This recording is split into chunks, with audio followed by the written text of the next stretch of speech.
This is the Energy Makers Show, featuring the innovators, financiers, and policymakers focused on the global energy demand. Brought to you by NRG, moving clean energy forward. And here's your host, Paul Dickerson. Hi, I'm Paul Dickerson, and welcome to another episode of the Energy Makers Show. First up, John Dennis, founder of Woodrock Co, a 16-year-old investment bank in Houston, Texas, sharing his perspective of the transformation of increased energy production in the United States. Next up, Russ Capper checks in with Greg Grillo, Vice President of Safety at Entergy Corporation and the Entergy System Storm Commander, talking about the grid, keeping it up, and recovering from hurricanes. All that right after this. At BKD, we understand the constantly shifting nature of the energy industry. As a national CPA and advisory firm, we serve energy clients from the beginning to the end of the cycle. Our experienced energy advisors serve approximately 300 energy companies in exploration, midstream, downstream, oilfield services, and power production. Plus, we're the largest North American member of the Fracking Global Alliance, which means we can help you wherever you operate. Contact a BKD advisor or visit us online to learn more. This is the Energy Makers Show, brought to you by NRG, moving clean energy forward. And now back to the Energy Makers Show with your host, Paul Dickerson. Welcome back to the Energy Makers Show. Our guest now, John Dennis, founder of Woodrock Co. John, great to have you here. Good to see you, Paul. So tell us about Woodrock. Woodrock is a boutique investment banking firm headquartered in Houston, Texas. About half of our work is energy, about half of our work is non-energy. We do projects, mergers and acquisitions, financings, and workouts all over the world, but as you can imagine, most of our business is in North America. Well, you're known as a man with his finger on the pulse of the energy market. What are you seeing trend-wise? In the energy world, the greatest trend is simply this new level of production that's happening in the United States. Where crude oil, where natural gas liquids are being produced. 5 years ago, we couldn't have imagined this level of production ever happening again in the United States. Certainly not in our lifetimes, but never happening again, period. It's an amazing blessing for our nation at this moment of economic problems. It has wide-ranging, decades-long impact to the United States, national policy, security policy, but really there are two fundamental dramatic impacts that are kind of capitalistic opportunities, if you will. One is really the infrastructure. The infrastructure in the United States that exists today was infrastructure for an old production and an old consumption organization and regime. Sure. Secondly is just simply logistics. Barges, roads, trucks, pipes, rail. That whole world is changing dramatically as a result of this changed production.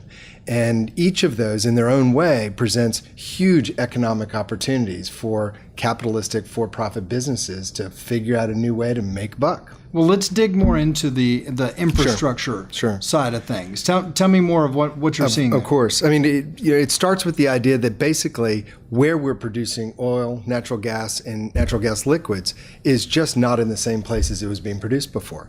So refineries, petrochemical facilities, pipelines, roads, trains, rail, all of these things have to be kind of figured out differently to connect where it's being produced to where it needs to be consumed. And you add to that what Canada's doing in terms of its heavy crude production. You add to it what's happened to the refineries in the Gulf Coast, and you have a dramatic change in the whole infrastructure that needs to be built. Pipelines are being reversed. These are some crazy things that no one ever would have believed could have happened in the United States ever again. When you're thinking about infrastructure and the refining side of things, or even the fracking, is it new technology? What's caused this change? Absolutely. I mean, the fundamental shift was that simply new drilling and production methodologies were brought to bear. The biggest one that everyone has heard a lot about and it's caused a lot of contention is fracking. And that's simply the ability to not just drill a vertical well, but to drill a well that goes horizontal and then to send highly pressurized fluids and chemicals to break up a formation and allow for greater production over a longer period of time. Right.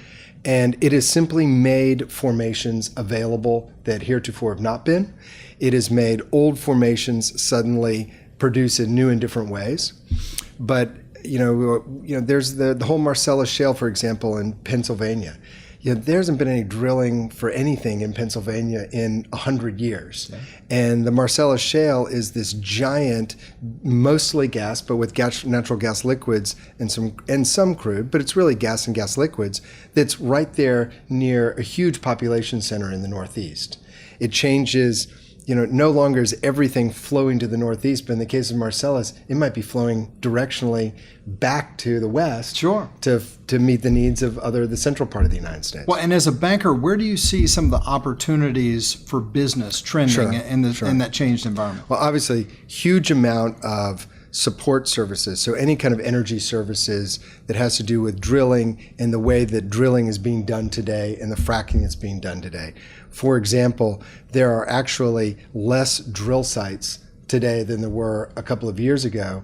But the fundamental reason is that each drill site is now being drilled with more wells. So you're saying there's one hole, but it's servicing many different pipes. It probably is really more than one hole, but it's one drill pad. It's one drill site from which 10, 15, 20 wells are actually drilled. So if you're in the drill pad business, well, your number of drill pads has gone down. Right. But if you're in the drilling hole business, the number of wells being drilled and the distance that they're going, because they're now going miles horizontally, is actually the number of feet being drilled is actually going up. So there are, in the service businesses that support drilling are being changed in terms of what's making money and what's not making money. Logistics wise, that's probably the greatest change, right? You can interchange rail for trucks, for pipelines, but at a certain point, you still need to offload this stuff somewhere, right? So offloading is ports, it's barges, it's tanks, it's terminals that need to be connected to all three modes of transportation because all three modes of transportation are being used. I mean, the big fundamental shift that we've seen as a result of lower gas prices in this country is that the trains are no longer basically carrying coal to the power plants. And as a result, the power plants have all shifted to gas, so they're not carrying. So coal's no longer got to be carried to the power plants, and gas prices will probably, at least for the foreseeable future, remain in some sort of lower trading volume, subject to exporting gas and a whole bunch of other things. Which brings up the whole port infrastructure. Exactly, gets back to port infrastructure again. So the trains suddenly have a lot of capacity to carry crude, and the train companies have made a lot of money. Right. And so, in an environment where the trains have lost a large part of their incumbent business carrying coal, yet their revenues are up and their profitability is up because they're carrying a lot of crude oil right now. And they're the expensive way to carry crude, but it takes time to build the pipelines. It takes time to put the tank cars in. It takes time to put the transloading facilities in. But it doesn't take as long as you think because a lot of people are figuring this out pretty quickly. A year ago, the difference between WTI and Brent was about $30. And explain that, WTI and Brent. WTI is West Texas Intermediate, the cost of a barrel of crude. Right. Brent is the cost of a barrel of crude of Brent, North Sea crude, delivered in the United States. And those two trade based on supply-demand balances in their respective markets. A year ago, the spread between those two was $30. WTI was $30 below Brent in cowboy math kind of terms. Right. And it'd been that way for a while. So roughly, Brent was $110 and U.S. crude was $80. WTI was $80. The difference was, the reason for that is that there was such a supply of crude at Cushing, where WTI is priced, that basically crude prices got pushed down because there was a logistical cost to move that crude to the East Coast, for example. Well, today, that infrastructure to get the crude from Cushing to the East Coast has been kind of figured out. For the most part, it's going to be rail cars. Right. And as a result, someone who's buying, or refinery who's buying crude on the East Coast can look at buying a cargo of crude from Europe that gets floated across the Atlantic, or they can alternatively look at buying a cargo of crude in some rail cars, a unit train, for example, from the mid part of the United States. And so that pricing differential has gone from $30 to less than $3. Wow. So that is really a function of how fast logistics are changing and how fast, as a result of logistics changing, prices are changing. But it's really all goes back to the same single fundamental issue. The production that is going on in the United States today literally could not have been foreseen 5 years ago, and everyone was basically caught off guard. Well, when should our audience call Woodrock?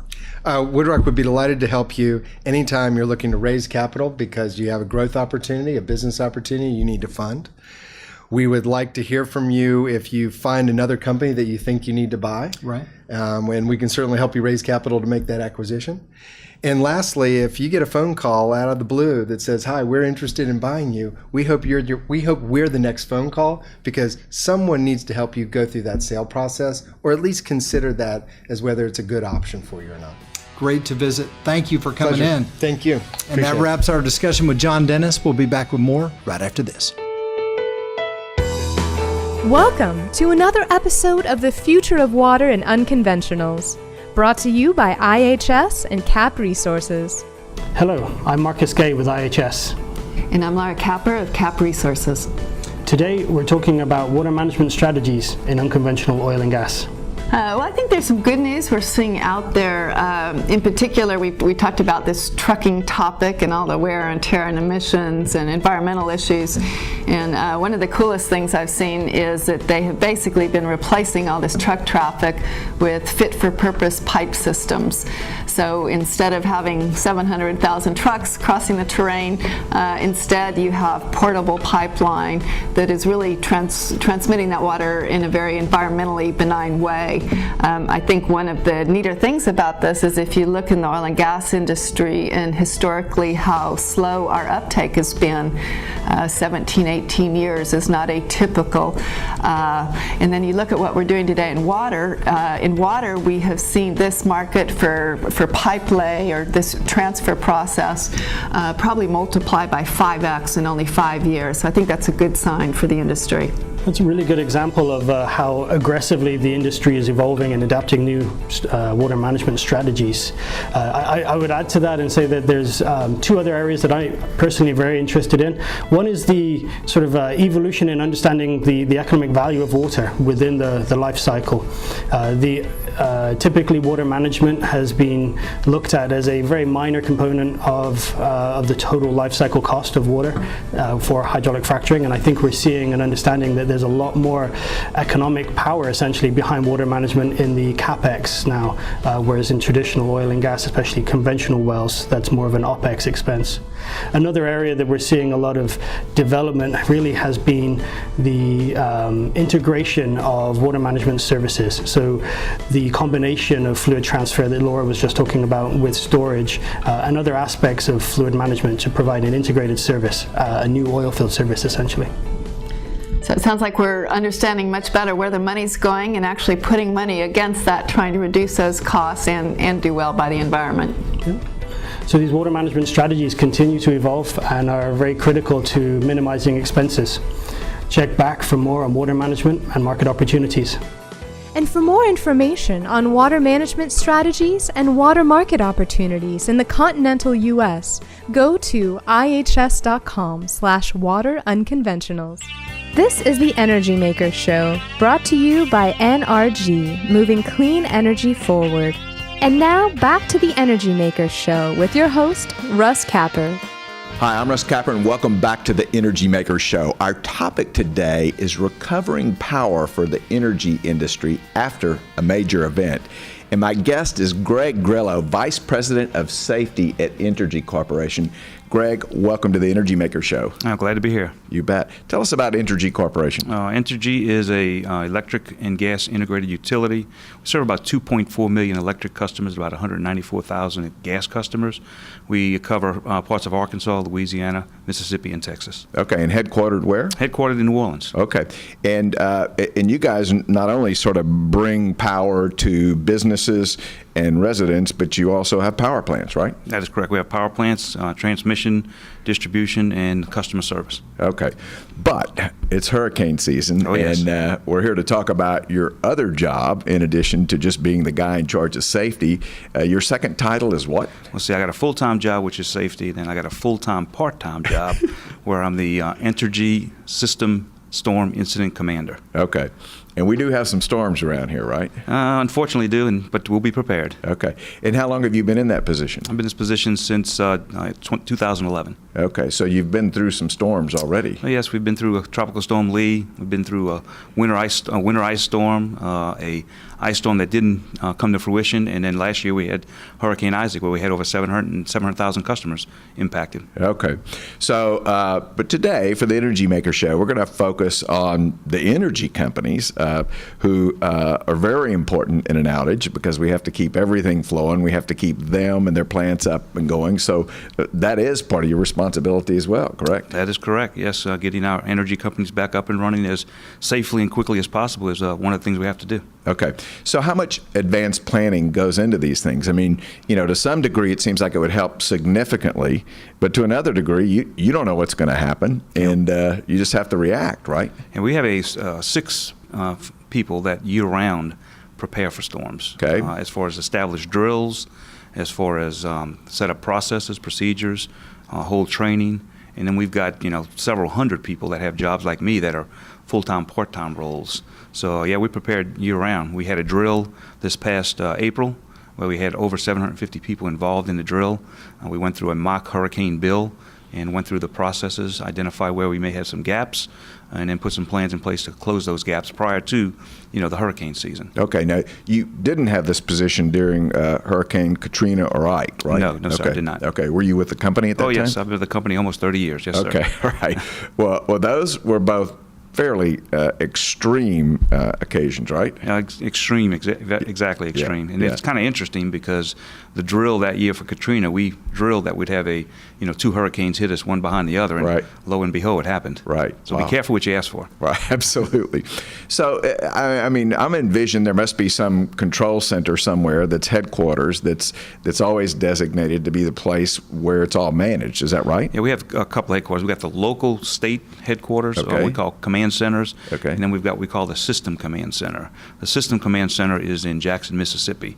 It's at a facility we call the Powerhouse, where we actually, depending upon the size of the event, we'll either come up with a level 1, 2, 3, or 4. If it's a level 2, 3, or 4, we'll activate it to command center. If it's a level 1, we'll operate remotely. Is the command center this room with tons of electronics and communications gear where you know exactly what's going on? No, not exactly. It's multiple rooms. We've got Okay. different rooms for the various sections we have. We follow the ICS incident command system structure as Okay. the federal government does.